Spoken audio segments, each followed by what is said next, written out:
Hey there, welcome to Two for Tuesdays. I'm Mo McClanahan and I am the Director of Training and Education with Safe Surfing Foundation. I'm also an investigator with the Christiansburg Police Department where I work internet crimes against children.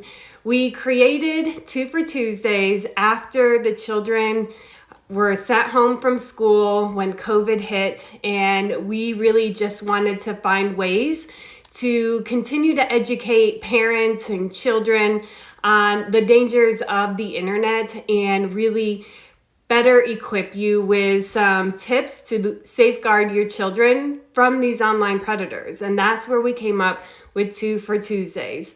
I usually pick a topic, either somebody has asked me a question, and then we talk a little bit about that topic, some of the dangers that are surrounding that issue, and then I equip you with some tips on what you can do as a parent to better safeguard your children so they don't become victims of these online crimes. So today I am talking about Chromebooks. School Chromebooks. Again, yes, this is the third episode in referencing to your child's Chromebook from school. And now I know that not every child has this. Most children, though, around the US are being sent home with the Chromebooks, either doing a virtual learning or they're doing a hybrid of some sort. So they're being sent home with these Chromebooks. Our children are online more than ever.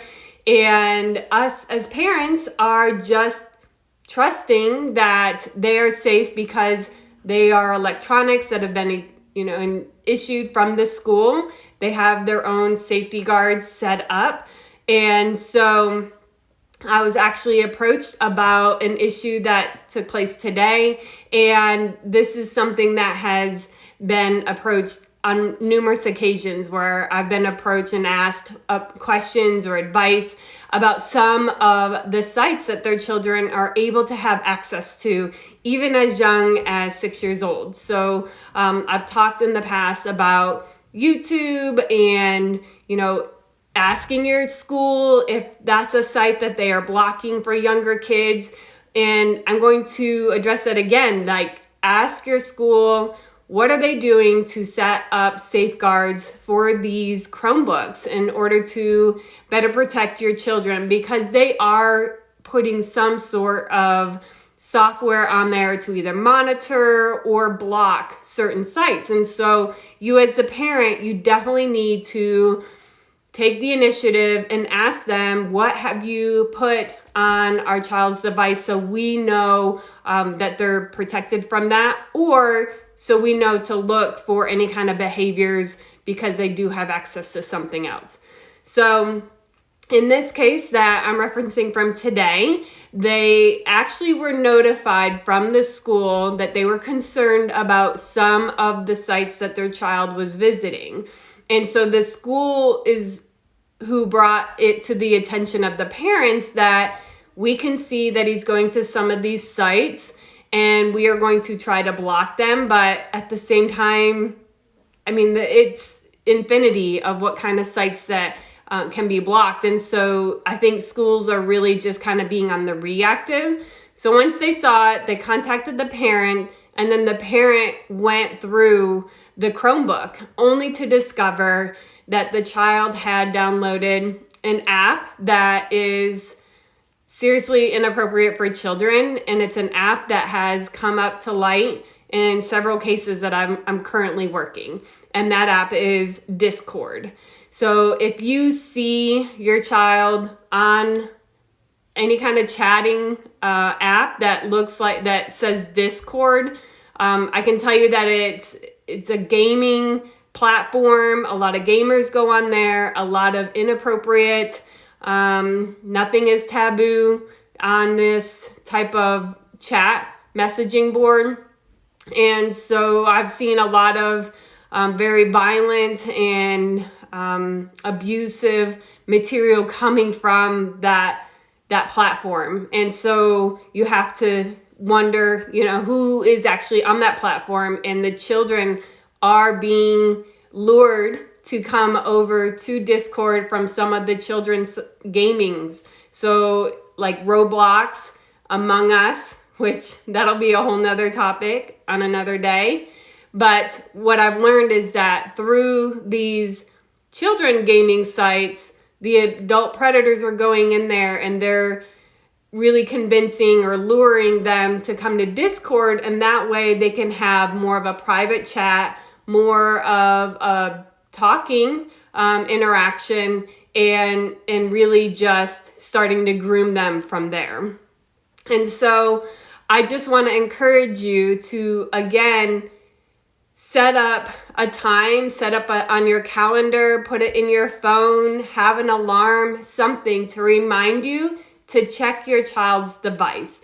That the school isn't going to catch everything, because the school did not see that Discord was added onto his device. They don't know everything that the children are going to, and they don't know where the predators are going to send them or lure them to. So technology is not 100%. Even if they had better safeguards or had either actually blocked that kind of site, children find a way around it. And the predators are telling them ways around it. So you as a parent, you definitely need to be checking it on a regular basis. I've started to do midweek electronics check, and I'm really excited about that. We just kind of started it off the last couple of weeks. So midweek checks, Wednesdays, put it in your calendar.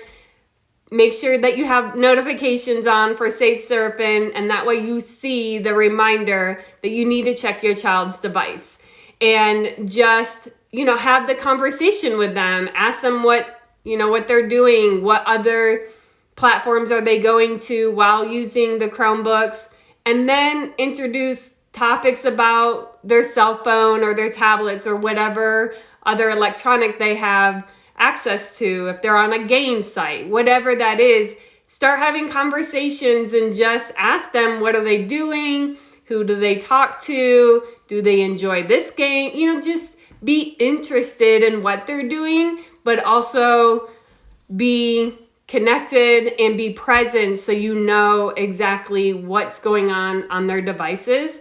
Another piece of advice is ask the school if you're allowed to install your own parental monitoring app on the school device. So maybe you want something that's directly being sent to your phone and keeping you updated on a regular basis. And there's apps out there that specifically target grooming chat conversation. And so that would give you a little bit of more peace of mind. And, you can just have a little bit more control in a world that just seems so out of control and so overwhelming. So I hope that this has been helpful, and that it reminds you to check your child's device, and definitely don't get stuck in the mindset that it's already taken care of because it's from the school. They're doing the best that they can do, but we need to do our part as well. And so make sure you put that in your calendar, set an alarm, and remember to check your child's device, and just keep having those conversations with your kids and see how they're doing. All right, guys, that's another episode of 2 for Tuesday, and I hope you have a great night, and join us back here next Tuesday at 8 p.m. EST. Thanks so much. Have a good night.